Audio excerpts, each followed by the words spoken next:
How to use your SD card as internal storage on Android device. What's up everybody? Welcome to another tutorial. In this video, I'm going to be showing you guys how you can easily use your SD card or as your internal storage. So if you are running out of storage on your internal storage, and then you can opt to using your SD card as your internal storage. So when you download any kind of apps, you can directly send it to your SD card without having to install it on your Android device. So let's see how you can do that. First thing first, you need to open up your phone settings.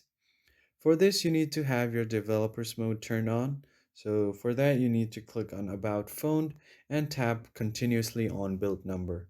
Then your developers mode will turn on. So just tap on it. Now you will just have to scroll down until you see the app section. And once you get to apps right here, you will find something called force allow apps on external. You just want to turn this on. And if you have an external SD card or any kind of hard drive inserted on your phone, then all of the apps that are downloaded will be sent directly to your SD card and not to your phone's internal storage. So that's pretty much it. I hope you found this helpful. I'll see you guys on the next one. Thank you for watching.